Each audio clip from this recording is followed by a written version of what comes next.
آج کی اس محفل میں اس بزم میں ہم بات کریں گے توبہ اور اس کی طاقت کی۔ توبہ نے طاقتور بنا دیا۔ قرآن پاک میں بتایا گیا ہے کہ جادوگر جب فرعون کے پاس جمع ہوئے تو انہوں نے فرعون سے کہا اگر ہم موسیٰ کے مقابلہ میں غالب رہے تو ہم کو انعام و کرام کیا ملے گا؟ فرعون نے کہا ہاں تم کو انعام ملے گا۔ اس کے بعد جادوگروں نے اپنی رسیاں اور لکڑیاں پھینکی جو دیکھنے والوں کو رینگتے ہوئے سانپ کی مانند نظر آنے لگی۔ اب حضرت موسیٰ علیہ السلام نے اپنا عصا ڈالا۔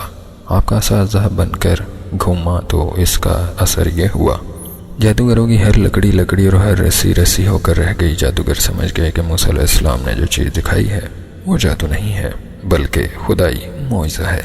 ان کا سینہ حق کے لیے کھل گیا اور انہوں نے اسی وقت ایمان قبول کر لیا۔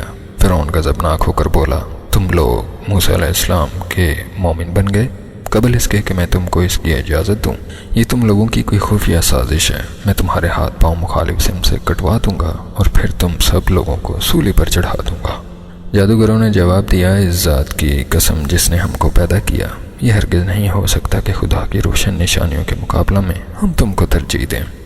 تم جو کچھ کرنا چاہو کر لو، تم صرف اس دنیا کی زندگی کا فیصلہ کر سکتے ہو اور اللہ زیادہ اچھا ہے، وہ باقی رہنے والا ہے۔ وہی جادوگر جو ابھی فرعون کے سامنے خوش آمدی باتیں کر رہے تھے اور اس کے انعام کرام اور اعزاز کے طالب تھے، وہی تھوڑی دیر بعد اتنے دلیر اور بلند حوصلہ ہو گئے کہ فرعون کی انہیں کوئی پرواہ نہ رہی۔ حتیٰ کہ فرعون کی طرف سے سخت ترین سزا کی دھمکی بھی ان کو دی گئی۔ وہ کیا چیز تھی جس نے جادوگروں کو اچانک پستی سے بلندی اور بزدلی سے بہادری تک پہنچا دیا؟ وہ ایمان کی طاقت تھی۔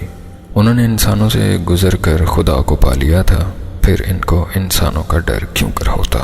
اسے کہتے ہیں توبہ کی طاقت۔ امید کرتا ہوں آج کی اس محفل سے آپ کو بہت کچھ سیکھنے کو ملا ہوگا۔ مزید اچھی ویڈیوز کے لیے ہمارے اس چینل کو لائک کیجیے، سبسکرائب کیجیے اور شیئر کیجیے۔